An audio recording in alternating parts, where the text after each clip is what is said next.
A week or two ago, Michael Savage made some comments about creation science and also about evolution.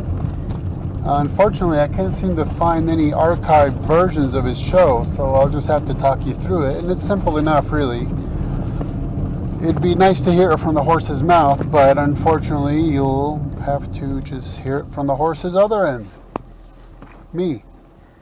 Well, he referenced creation science, and it appears that his knowledge of creation science or creationism dates to about the mid-1800s at best. So I would say his knowledge of creationism is up to date only till about maybe the mid-1800s at best. Because he asserted to a caller that since she's a creationist, she believes that God created all the animals just as they are and that they do not change, which is utterly false, period.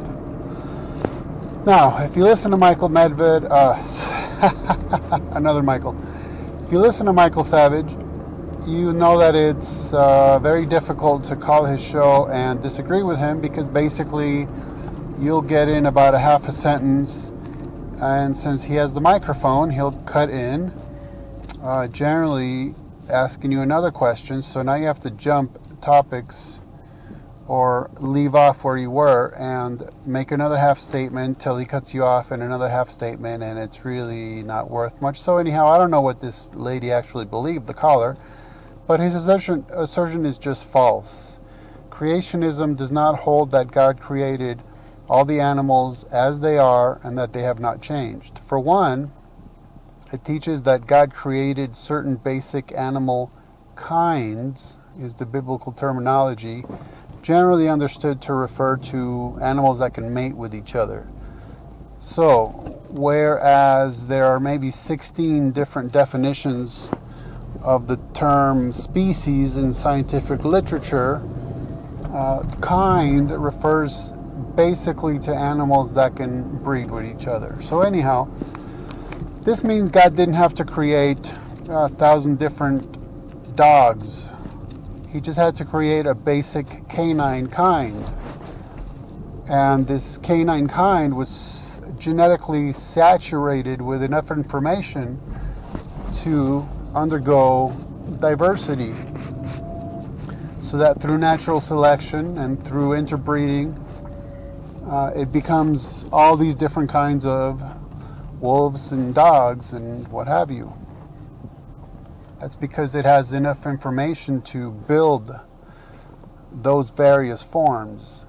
Whereas those various forms lose information through reproduction and through isolation and through group interbreeding. They actually lose information, so that, for instance, you cannot get a Great Dane out of a Chihuahua anymore because the information to make a big dog like that is just lost. Moreover, that right there shows that the creation science view is not that the animals have remained unchanged, but that they do undergo change, but within the kind. And that is actually what we see. For instance, we have ligers, lions and tigers, but lions and tigers are both felines. So that's the point, is his view of creation science, which unfortunately was not able to be corrected because either the caller didn't know better or didn't know how to correct him or just was not allowed to speak enough, is tragically outdated. I mean, tragically outdated. As is, incidentally, his view of Darwinian evolution. Because that's, of course, what he was pushing, is Darwinian evolution is true and creation science is not. Now, let me take a step back and say that he actually stated that, well, you could be a creationist and an evolutionist and just say God created animals and then natural selection took off from there and this and that and the other. And well, I mean, that's just really an easy way out. It's just a generic manner whereby to claim I got all covered, and by making a quaint argument, I can reconcile. But this isn't about argument. This is about science. Now, his view of evolution, I think, was succinctly stated, and I actually had to, I listened to him on the way home, so by the time I got home, I had to turn off the radio. And the last thing I heard him say about it really exemplifies what he means. He said that when he came back from the break, he was going to actually give us proof of evolution by an example of scientists who had changed a fox. Okay, what did the scientists change the fox into, or the foxes that they were experimenting upon? They changed them into a fox. Yeah, so evolution is a fox changing into a fox, a slightly different kind of fox, or a slightly different type or species or morphology or whatever, a slightly different fox.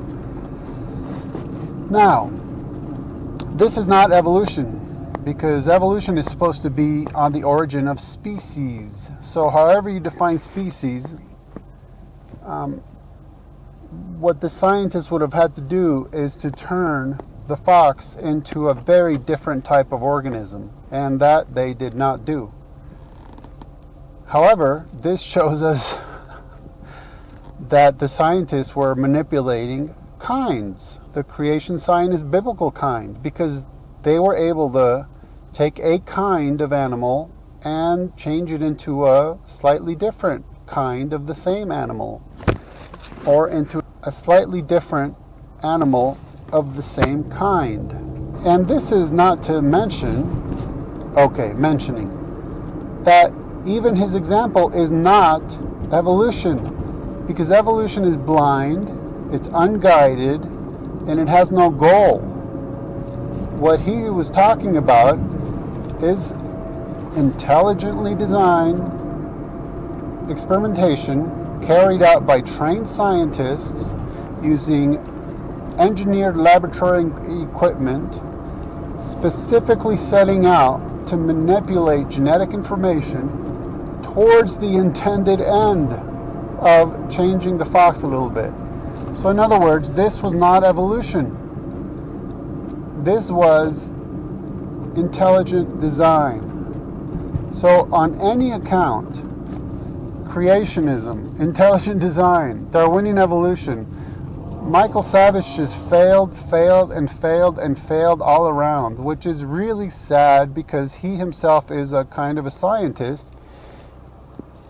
He's been involved in the field of science for decades. He's written a lot of scientific books, and unfortunately, in this case, he has absolutely no idea what he's talking about.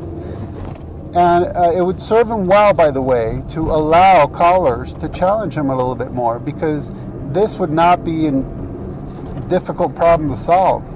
I mean, I've done it in a few minutes here. I could have easily called him up, and if he would have given me just a couple of minutes, I could have explained these things. It's very simple to point out the error and propose a solution, but some people, especially when they feel like they're perched atop their imitation ivory tower, they just will not allow criticism.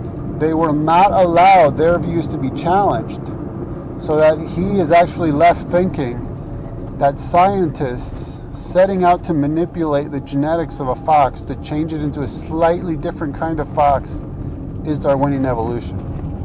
That's just patently false, as is the claim that maybe dates back to the 1800s that creationism holds that all the animals were created as they are and do not change. Both of these claims are just absolutely inaccurate. Just complete blissful leopard-spotted ignorance.